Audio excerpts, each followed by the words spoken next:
Bonjour, chers camarades. Aujourd'hui encore, on va continuer les cours comme convenu.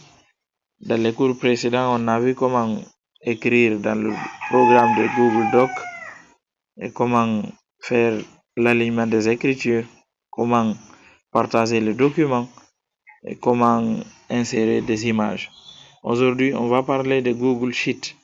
L'application Google Sheet est très importante dans le domaine des calculs et de comptabilité. Tout ce qu'il s'agit des chiffres, c'est dans ce programme qu'on doit les mettre.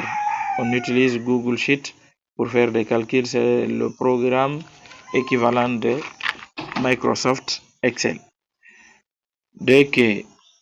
Si vous avez installé Google Sheet, vous appuyez sur l'application. Dès que vous ouvrez l'application, si vous avez des fichiers déjà utilisés, les fichiers vont apparaître ici.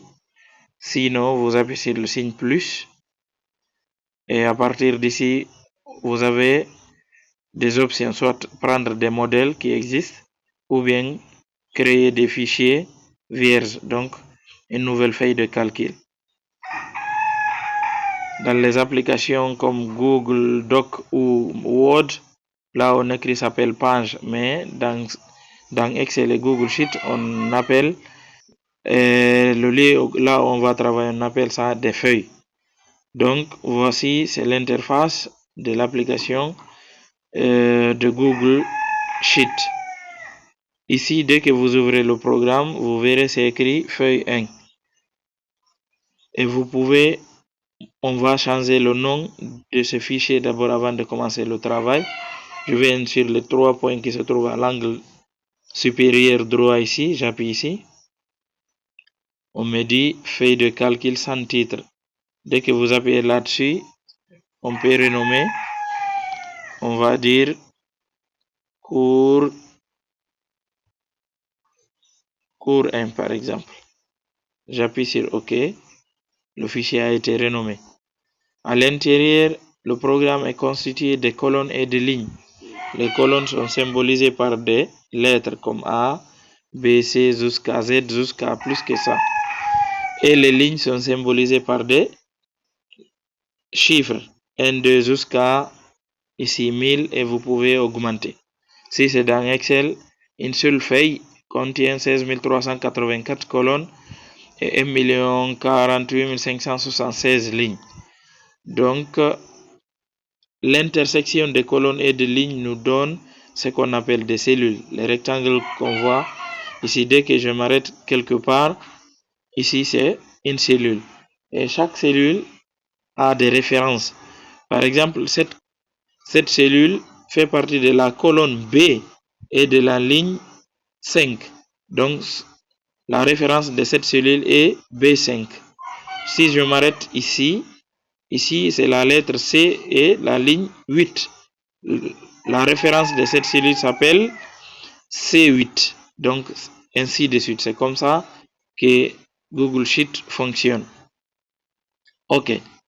Pour écrire, je m'arrête là où je vais écrire et en bas, on a la barre de formule. C'est écrit là-dessus. Saisissez du texte ou une formule. Dès que j'appuie à l'intérieur, on me donne la possibilité d'écrire. Si c'est le texte, j'utilise ici. Si c'est des chiffres, j'appuie sur le 1, 2, 3 qui se trouve en haut.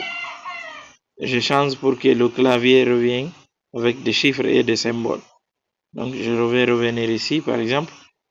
Je vais dire ici, par exemple, on va écrire ici, prénom et nom. La colonne suivante, je vais écrire par exemple ici,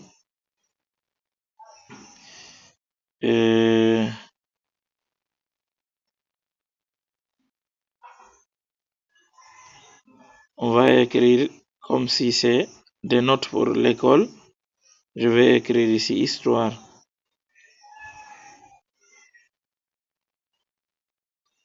Devant ici, je peux écrire par exemple géographie. Ensuite, je vais écrire ici ECM. Comme ça, on a 3 colonnes. Devant ici, c'est juste des exemples. Je vais totaliser les notes, par exemple, total. Ici, je vais calculer la moyenne. Pardon. La moyenne, par exemple.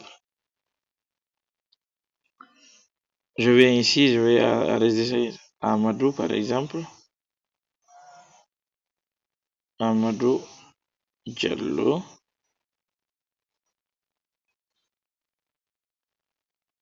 Momo Silla.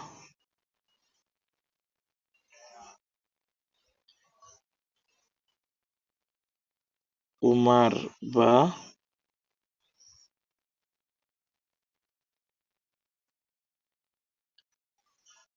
Aïcha, par exemple, Diakité. Comme ça, on a quelques noms ici. Mais actuellement, quand on imprime les informations là, les données qui sont là, les lignes que vous voyez ici ne vont pas apparaître. Donc, ça va sortir comme une page de Word. C'est pour cela, on sélectionne. Pour sélectionner, je clique sur une cellule et je tire jusqu'à là où je veux. Et je continue jusqu'à la fin de ces données-là. Après avoir sélectionné, on vient en bas. Et en bas, à l'angle inférieur droit, vous avez comme si c'est une fenêtre qui est là. C'est pour faire des bordures. Et j'appuie sur toutes les bordures. Comme ça, le tableau a été inséré. OK. Je viens sélectionner la colonne et la ligne 1. Pour ça, je m'arrête sur le numéro 1. Comme ça, toute la ligne a été sélectionnée. Pour mettre les écritures en gras, j'appuie ici. Comme on a fait l'autre fois. Augmenter la taille. J'ai augmenté la taille. Maintenant, ici, par exemple, la colonne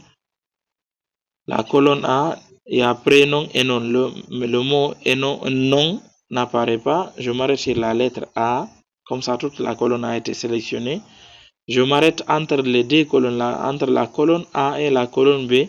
Je double-clique, j'appuie 2 fois, automatiquement, la colonne va être élargie selon le contenu. La colonne C pour géographie aussi, la même chose. ECM, ainsi de suite. Histoire. OK. Comme ça, on va attribuer des notes. Par exemple, celui-là, 12.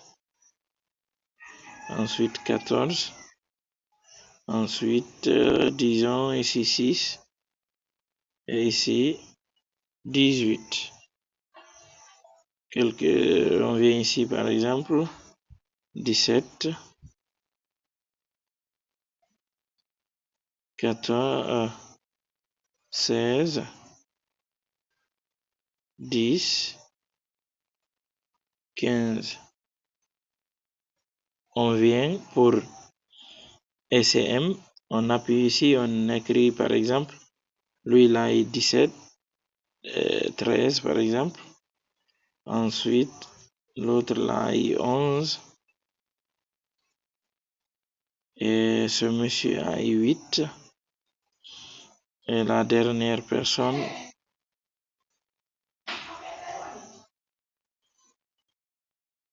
donc, comme ça, voici les notes.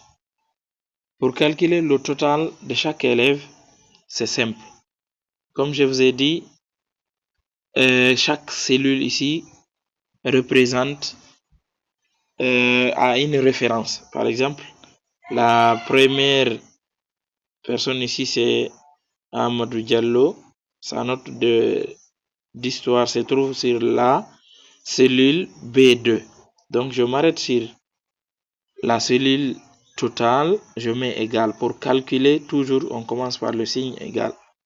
Ensuite, on va mettre la fonction qui nous aide à additionner plusieurs cellules, ou bien plusieurs cellules est appelé plage. Donc je m'arrête ici, je mets égal. Ensuite, on utilise la fonction qui s'appelle somme. Somme, c'est pour calculer, pour additionner plusieurs valeurs. Ici, donc, dès que vous commencez à écrire somme, somme va apparaître ici. Ok, mais ici, on va faire attention. Ça dépend. Par exemple, si votre programme utilise la langue française, somme, ça s'écrit avec S-O-2-M-E. Mais si c'est en anglais ou bien vous utilisez en arabe, somme, c'est en anglais qui va sortir. Somme, c'est S-U-M. Donc ici, moi j'utilise pour la langue française, j'appuie sur somme. Dès que vous appuyez somme, somme va ouvrir les parenthèses et fermer. Et l'application va vous demander l'intervalle de cellules que vous utilisez. Donc, je vais dire ici, je vais calculer des B2, soit vous écrivez ou bien vous appuyez seulement sur la première valeur. Donc, ici, j'ai appuyé sur 12.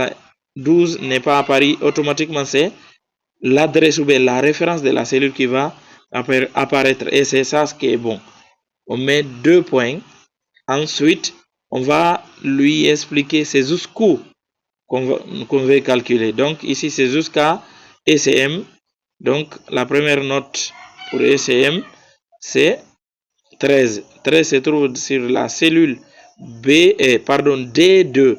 Donc, je vais écrire ça. Le second, je vais écrire ça manuellement. D2. Et vous validez.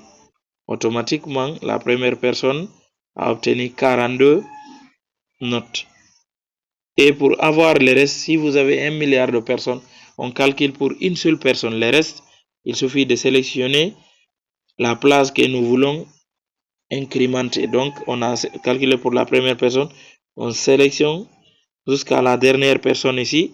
On appuie légèrement à l'intérieur de la sélection. Et on va avoir ces options-là. On a couper, copier, coller. Les 3 points qui s'affichent ici, vous appuyez et vous verrez à l'intérieur saisie automatique. Dès que j'appuie sur saisie automatique, il va donner le total pour les restes. Donc même si c'est 1 million de personnes, si on a sélectionné jusqu'à la dernière personne et on a procédé par les mêmes procédures, vous allez obtenir les notes de ces personnes-là. Donc comme ça, chacun a obtenu le total de ces notes. D'autres, dès que vous appuyez, je vais revenir en arrière, je vais appuyer sur la flèche qui se trouve en haut, côté gauche, comme ça, c'est enlevé. Pour d'autres, si vous appuyez ici, vous verrez automatiquement saisie automatique ici, ça rentre dans les 3 points. Et si c'est en arabe, c'est écrit Mil et Tilkhaï. Donc, vous appuyez ici, par exemple, dès qu'on appuie ici, vous prenez saisie automatique. Automatiquement, vous allez avoir donc le total pour chaque personne. Donc la moyenne, la règle, la moyenne égale total divisé par nombre de matières. On vient ici, on met égal. Après avoir mis le signe égal, on va appuyer sur la première cellule colonne total. On va dire c'est total divisé par nombre de matières ici. On n'a que 3 matières et je vais mettre divisé par 3 et je valide. Et je sélectionne la plage et j'appuie ici. Ensuite, on dit saisie automatique. Des fois, il y a beaucoup de chiffres après la virgule. Pour arrondir ça, vous appuyez sur la lettre A qui se trouve en haut. Automatiquement, on descend en bas. Comme ça, on a réduit les décimaux, les chiffres après la virgule. On peut augmenter ici, on peut réduire à partir d'ici. Si nous voulons 2 chiffres après la virgule, on appuie ici, automatiquement, comme ça, on a eu la moyenne de chaque élève. La beauté de ça, vous pouvez calculer, même avant de commencer, de mettre les notes pour que ça génère automatiquement. Actuellement, Si on change des notes ici, par exemple, cette personne a 8 en histoire, et pardon, 6 en histoire, et si on vient ici, on lui donne 18, automatiquement, les notes changent, donc il a 12 de moins maintenant. Donc c'est comme ça qu'on utilise cette application, et c'est une application très puissante qu'on peut faire beaucoup de choses. Les enseignants pour faire des registres, pour calculer des notes, pour les commerçants, comme pour comment calculer votre marchandise, prix d'achat, prix de revient, comment calculer tout, même vos dépenses personnelles à la maison et vos frais, vous pouvez utiliser cette application facilement. Soit vous êtes connecté ou bien sans connexion, vous pouvez travailler. Si j'aimerais travailler avec cette application, même si je ne suis pas connecté, comment je peux faire? Je viens sur les 3 points qui se trouvent en haut. Dans cette menu, vous verrez une option qui s'appelle disponible hors connexion. Moi, j'ai déjà activé ça. Vous activez, vous appuyez ici. Ça, c'est valable pour Google Doc et pour toutes les applications, pour Google Doc et Google Sheet et Google Slide. Donc, les applications de Google, vous pouvez travailler hors connexion. Si vous apportez des modifications, dès que vous serez connecté, automatiquement, il va faire la update, mise à jour, Inch'Allah. On s'arrête ici pour aujourd'hui, au compte de ce cours. S'il y a des questions, n'hésitez pas de m'écrire ou bien de me faire savoir. Merci et bonne journée.